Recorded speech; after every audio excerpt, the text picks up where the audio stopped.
My name is Brad Blake. I'm a web developer with Phase 2 Technology, and I'm going to talk about switching search to SOLR. Talking about standard Drupal search, because Drupal in itself has a content search module. It's not all that bad, depending on what you're trying to do. So the good is, well, it comes standard with Drupal. All you have to do is, enable it, and you're good to go. It's also got some features. So you've got a and or. The caveat being they have to be uppercase. If you put them in as lowercase, then it doesn't recognize that you're trying to do a Boolean and or. It thinks that you're actually searching for those words. And it's got, exact phrase matching. So if you type something in quotes, it'll look for that exact phrase. There's a lot of extension modules for it, as is the case with most of Drupal. So you can download modules that'll do faceting for you or word stemming, and I'll talk a little bit about what those are later. And it indexes the default node display, but you can override it by using the search index display and configure which fields you want indexed and which you don't. So you do have some granularity there. The bad, it's a memory hog, and it's very CPU intensive. As the content on your site gets, you get more content, you get more fields, all that, the queries just don't scale well. And the amount of indexing that you have to do on cron run, uses a lot of memory, and it's going to impact your site performance. It also is kind of a dead end. You do a search query, and you're pretty much stuck there at the results page. You can paginate through. You can do another result, another query, but it's really not open-ended. There is an advanced search, but it's really not intuitive. You've got to click it, and it kind of drops down like some phrase matching, and I want these words but not these words, and these content types. You really can't do a whole lot with it.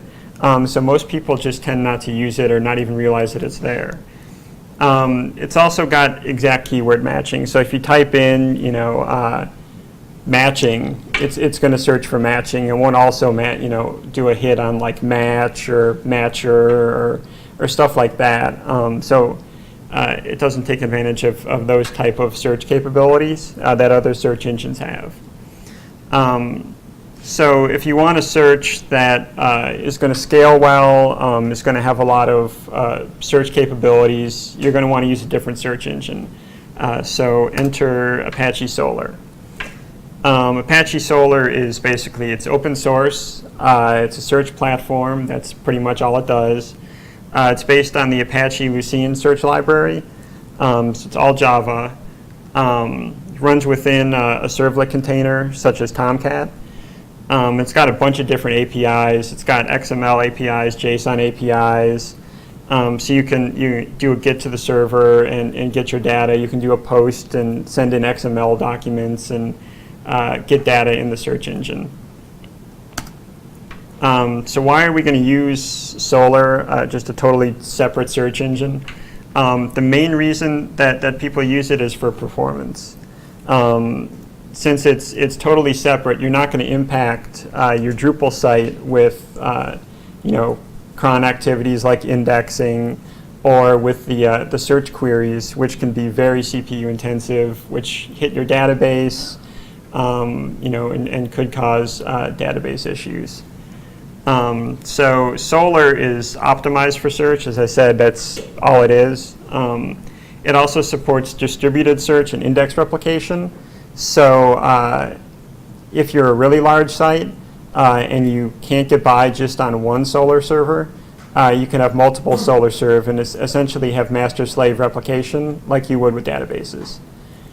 As I said, it reduces the load on your Drupal site, and faster is better. Numerous studies have shown that users, especially in this day and age, they don't have much patience on the net. If they don't get the results to a search or a page doesn't load, in a second or two, they're just going to go on and do something else. The other big reason that people use SOLR is faceting. And when I talk about facets, I talk about basically they're a way to filter search results. So as you can see, the right is kind of a screenshot I took from a site we did, bassmaster.com. So it's open-ended search where you run a search for, in this case, an angler on the bass tour, and you get search results for all the content types for that angler like a normal search. But on the right side, you've got basically ways to filter down your search. So I want to see all articles or photo galleries. I want to see the date. I want to see information by tournament. So you can see it's really a way to get users to click around. This is especially important if your site is advertiser driven, because more clicks obviously is more page views is more revenue. So the more you can get users interacting with search and not just hitting a dead end where they search for something and they get frustrated, or maybe they don't see any other way to get to another search page. Here they can kind of click around. I want to see this tournament or this content type. Let me go back to 1970 because I'm really interested in what might have been going on in 1970 with this user. It's especially important if you have a lot of archived content, such as a news site, where records can go back, into the early 1900s. We did one site. I did a content import, and the data went all the way back to 1865. So in that case, you really need a way for users to be able to filter search results so that they can find the information they need. It's also important in like Uber carts and shopping cart related solutions where you want users to be able to find the exact search result they want, because that's more revenue for you. If they can't find the product they want, you're not going to get the sale. So these facets are basically just blocks that are given to you by Apache SOLR. And you can pick and choose, which blocks you want on the page. You can set them via context and all that stuff. Why also use it? It does document handling. It can extract text from PDFs, Word documents, and a variety of other documents. And it's got really good search algorithms.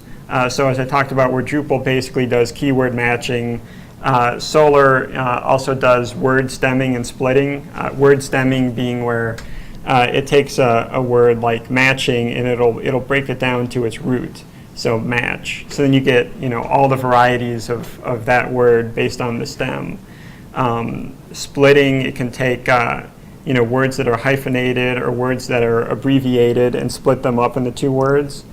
It's also got synonyms and a variety of other things. So it's really highly configurable, especially if you want to take the time to read the documentation. The drawbacks for a hosted website, it's going to be more money. You're going to have to require the hosting provider to install it if you don't have access to do something like that. You've got maintenance and overhead. If you put it on the same server or on its own server, you've got to maintain it. And since it's Java and Tomcat, whereas most of us are probably looking at PHP and MySQL and Apache or Nginx or something like that, it's a different skill set. And so you might have to have somebody on the team who knows that skill set to be able to maintain it. How do I install it? The best way is to give you a link to the instructions rather than try to go through it here. The big decision you have is whether to install it on basically the same server as your application or a different server. If you install it on the same server, it works well if you're not getting much traffic and you don't have much content. But once you start to get any sort of scale, you're going to want to move it off the box so that Tomcat and Apache aren't fighting for resources. Drupal's not fighting for resources. You're going to get much better performance on a standalone server. And if you run multiple sites, you can run multiple instances of SOLR in the same Tomcat instance. So it's not like you have to have a separate box for each site. You can have one server which runs many SOLR instances. A variety of hosting providers also provide SOLR now. Acquia, for one, does. It's pretty easy to install if you're on Acquia hosting. You basically can just enable a module and plug in a couple keys, and you're good to go. As I mentioned, like Bassmasters uses it, and we haven't had any problems. So Apache SOLR, it's a Drupal module. I can go install it from Drupal.org. There's a couple things you'll need to do when you install it. They're all in the README, but basically copy a couple XML files into your SOLR directory, enable the modules, and then you can go ahead and change the default search for your site to Apache SOLR. You're going to go ahead and configure it, add your URL and your port and all that stuff, and then you've got SOLR set up and integrated with your site. Gives you a bunch of different tabs to configure it, and these are pretty much going to be the key to your site, and especially the last two. So settings, the settings tab is basically the general behavior of it, how many items to index on cron run, whether or not I want to re-index all my content because I added a bunch of fields and I want to make sure they want to get picked up, stuff like that. Search index will show me how many documents I've got in SOLR, how many are awaiting indexing because they don't immediately go in. There's usually like a 2-minute delay, although that is configurable before documents you send actually get to SOLR. And you can see which fields have been indexed, and that's important later on. So you've got enabled filters. That's where I was talking about facets earlier, where you can pick and choose what blocks you want made available for users to be able to filter. Search pages, you can create custom pages like taxonomy pages where if you want, or let's say you want all the blogs on your site to be listed on a page, and you want to do it with SOLR. You can create a search page and basically give it a default to only pull back nodes of that content type, and you've basically just created a blogs listing, not with views, but with SOLR. Content bias and search fields are the big ones. Because SOLR gives you the ability to weight fields differently in your search and weight content types. So you can go ahead and set them on the content bias and search fields tabs where you can say, I want this content type to get this priority and this one to be lower priority and these fields to have higher priority in the search index. So you can kind of configure, we had a client which didn't want like they wanted their audio and video assets to show up underneath their articles and blog posts. Pretty easy to set. You can just give one a higher priority, one a lower priority.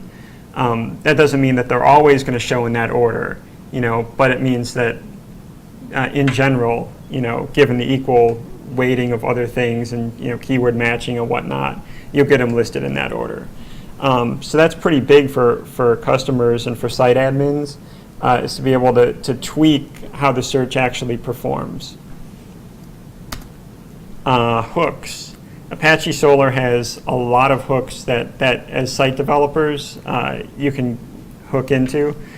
So one is update index. Every time a document is going to get sent to SOLR, you have access to the fields that get put in. So in this case, maybe you've got documents or certain node types that are only accessible by certain users, certain user roles, something like that. So you can just add a field to the document and say, members can see this, admins can see this, something like that. And that way it's much easier to retrieve later on. You can just do a query on a field in SOLR as opposed to trying to do a bunch of complicated logic. That's because of dynamic fields. So when you're adding fields to SOLR, it has the concept of dynamic fields where you can basically prefix a field name with one of these things like IS underscore, TS underscore, SS underscore, and it'll create a field in SOLR for you. You can't just go off and name it something random. SOLR won't recognize what to do with it. But through this XML file that you'll put in your SOLR instance, if it sees a field, say with the prefix of IS underscore, it knows it's an integer and it knows what to do with it. If it has SS underscore, it knows it's a string. It knows it should be sortable, and so it takes the appropriate actions. That way, so it's through this way that you can basically create any field you want in the SOLR index. You just have to know how to properly prefix it. And the reason you would use that is because you don't want to do a reindex? No, I'll get into a specific example later, but it's especially important for things like maybe fields that are derived. Like the example I'll use later is authors. So you might not index the author information because it's a node reference field. So you can create your author string like this is by Brad Blake, comma Toby Hagler, stick it in SOLR, or maybe somebody's last name, the last name of an author, something like that. So it's a field that isn't necessarily associated with the node, but you want to put in there for searching or sorting or otherwise. You've got a query alter object. In D7, it functions a lot like the standard query alter, where you have access to a query object and you can add filters, add fields, etc. You also have a node exclude, so you can basically, on a node-by-node basis, say, I do want this in the search index, I don't want it in the search index. The case for this, and I know there's some modules out there that do this. Basically, you're just making use out of this hook, where you can add a field to a content type. Do I want this indexed or not? Or you can have different rules that might trigger it. So you might want not want things tagged with a certain taxonomy term to be indexed, for instance.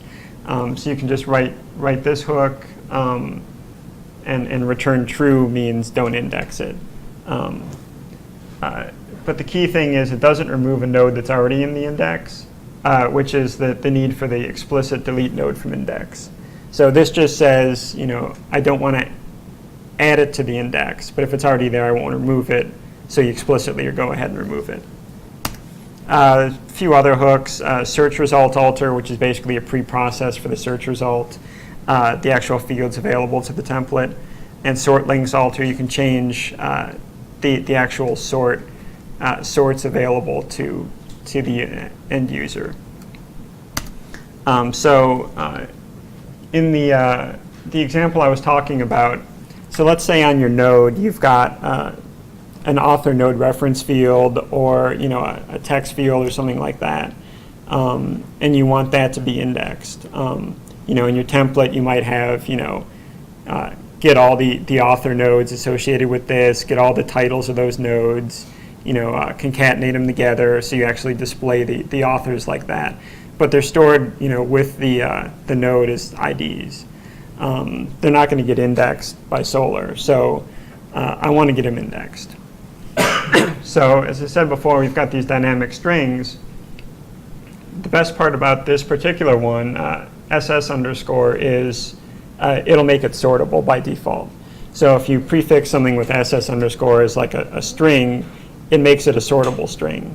So I also want to be able to sort by the author name associated with this document, so I want to use this prefix. So I've got making use of sort links alter to go ahead and add the sort to the actual links that will appear to the end user. I use prepare query, which there's prepare query and query alter. Prepare query is run before before the query is statically cached. Query alter is going to run every time because it runs after the query's been statically cached. So in prepare query, I'll add an available sort so that when a user clicks on my sort link, we'll know that it actually is a valid sort and we're expecting it. Otherwise, it won't think it's a valid sort option, it'll just go to the default. So where is this query getting executed? I mean, is that executed against MySQL? So what it actually does is SOLR has its sort of unique language, and when you execute a query, you're actually basically making a GET request to your SOLR server.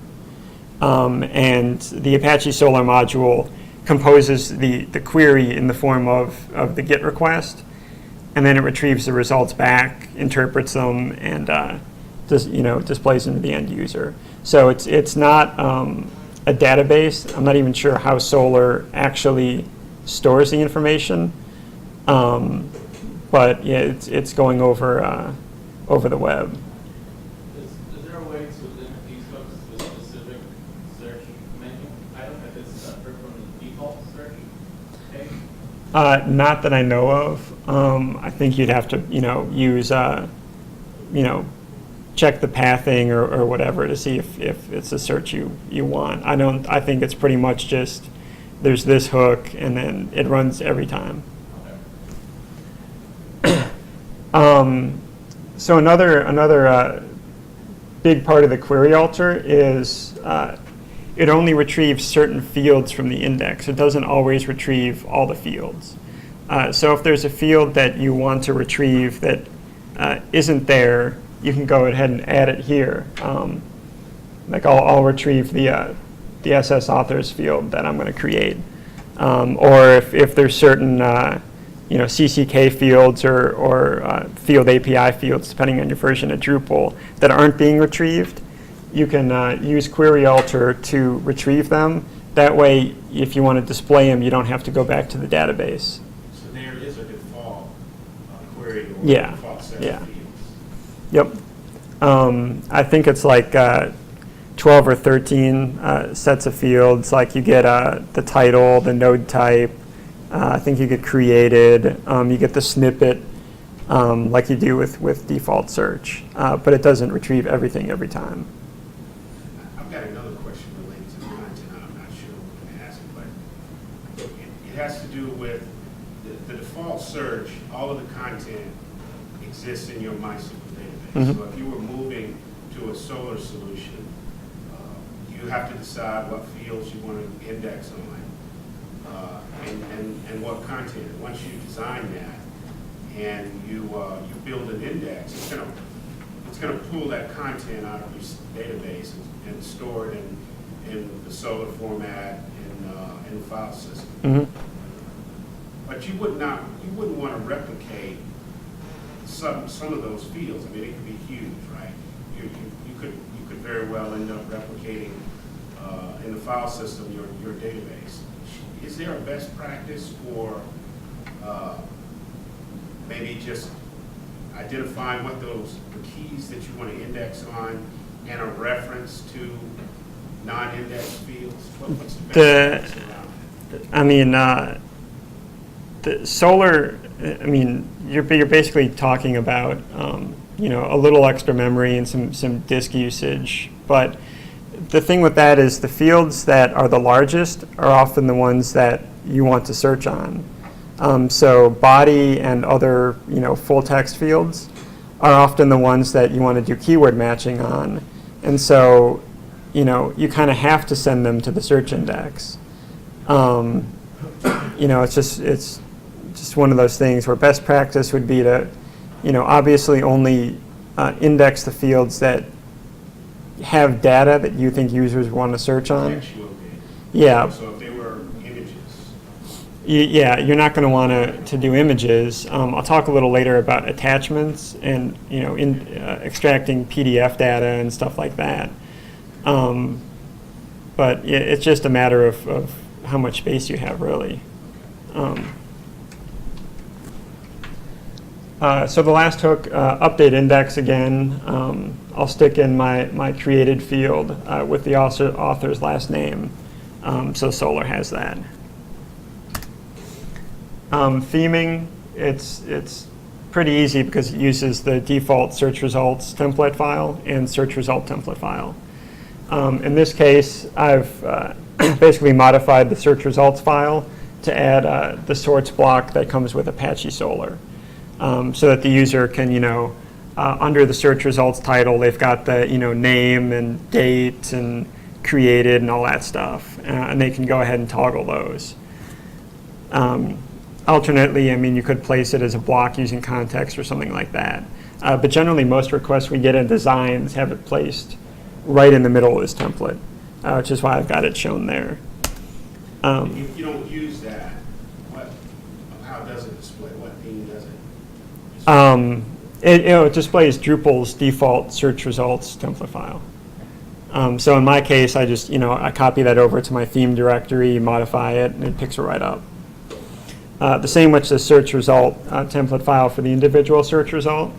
You've also got a $result variable that's got a ton of information available to you as a themer, where you can show all the fields that were brought back. You can, see the relevancy score that SOLR creates, stuff like that.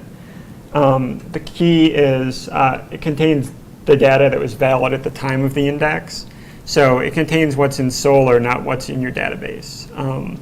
And there could be a slight lag, if you've modified a document and it hasn't made its way to SOLR yet because cron hasn't run, or there's like a couple minute delay between when you send something to SOLR and when it's actually populated in the index. So that's a minor case as long as cron is running fairly frequently, but it is something to make note of. And not all fields are present, and I showed earlier how you can add additional fields to be present. And this is just another example of that.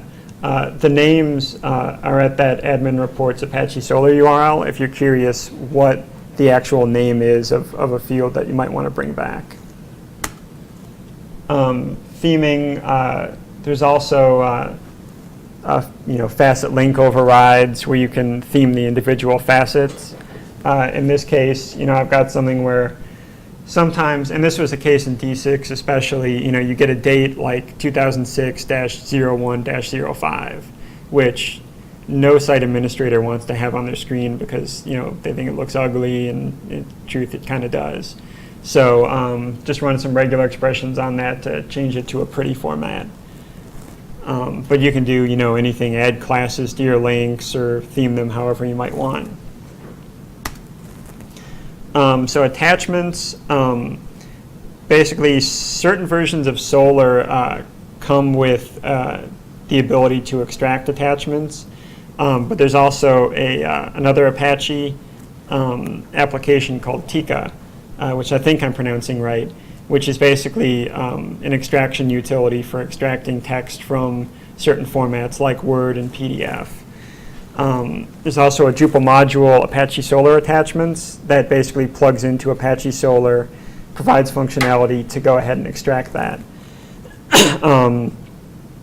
It's kind of a pain to install, to be honest. The best installation instructions are in the README that comes in the module. So I'm not going to go into here to, the pain endured by trying to install it. But I think now it does come with like Acquia Search by default and some other hosting providers.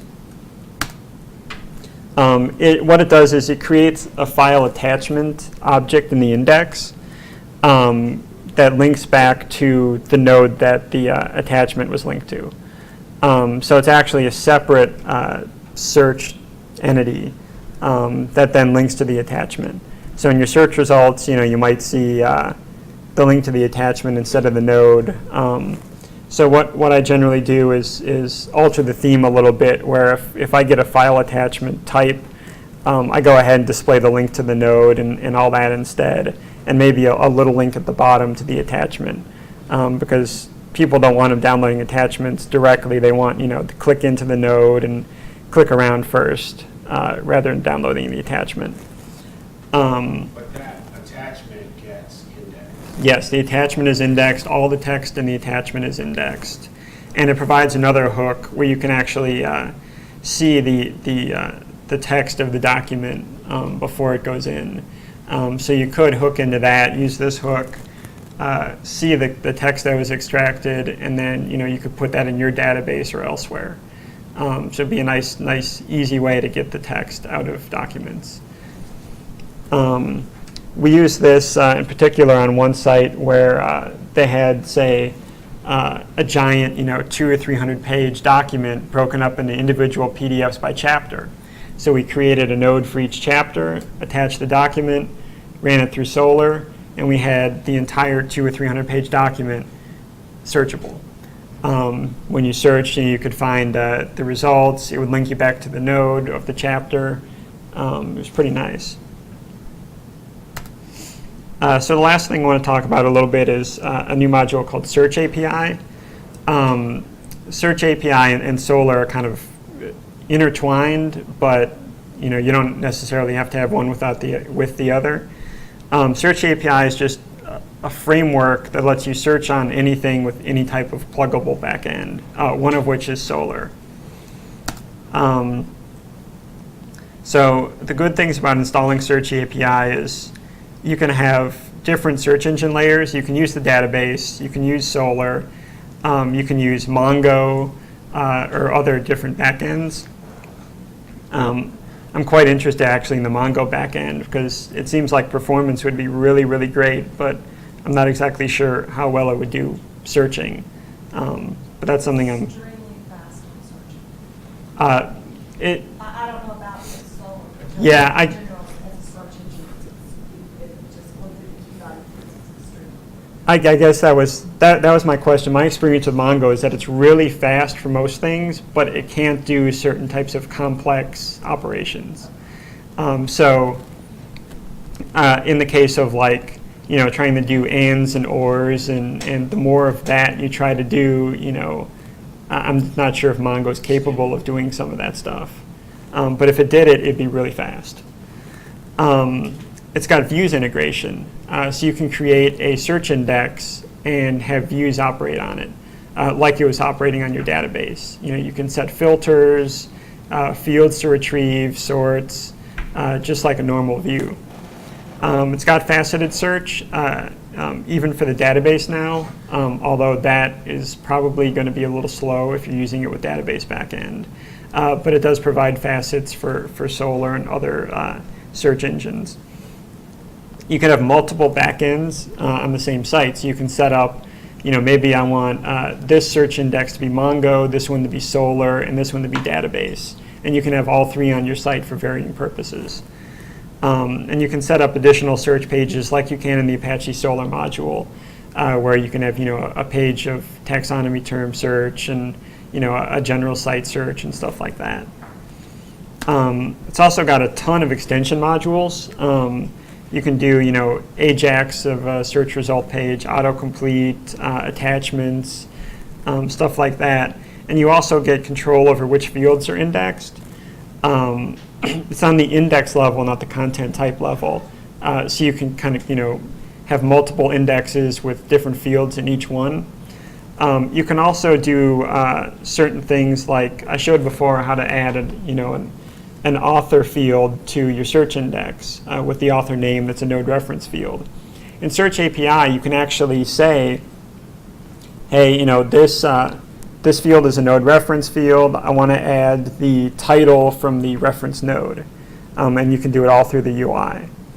So it's really nice in that respects where for node reference and fields like that, you can just, through the UI, get information of all the nodes that are referenced and add it to the search index. The bad is it's not compatible with all versions of SOLR. Out of the box, I believe it requires SOLR 3 or above. So if you're trying to run SOLR like 1.4 or 1.5, like many people are, it won't automatically work with it because of some differences in the schemas. The sort module needs a lot of work for Search API. Apache SOLR's is pretty easy to implement, pretty easy to change the sorts. The actual sorts module that comes with Search API is kind of buggy and doesn't work all that well. The performance obviously depends on the backend used. Even if you're using SOLR, it's going to be a little bit slower, because for every search result, Search API does basically an entity lookup. So even if you've got the entities cached, it's still doing lookups to get the most current information rather than rely on what's in the database. So it's that trade-off where SOLR, you get what's in the database, or you get what's in SOLR. Search API, you get what's current, but it's a little bit more of a performance hit. The field weights aren't as granular, so you can basically say, hey, I want this content type in or this out, but you can't actually rank how the fields should be weighted or the content type should be weighted. So if that's something that you're really interested in as a site administrator, you don't get that with Search API. And it takes some getting used to. It took probably a good day or two before I was getting pretty comfortable with configuring it and which index goes where and what can I do with each of them. But it seems like a pretty good module, especially if you're not using SOLR, to be able to do a lot of other things with search. If you are using SOLR, I'd recommend the Apache SOLR module over Search API at this point. It just seems to do what it does better than Search API tries to do with it. So that's all I have. There any other questions?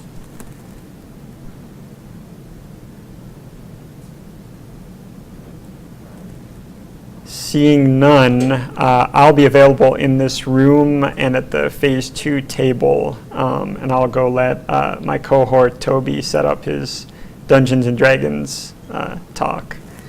So let's hope he doesn't roll a 1.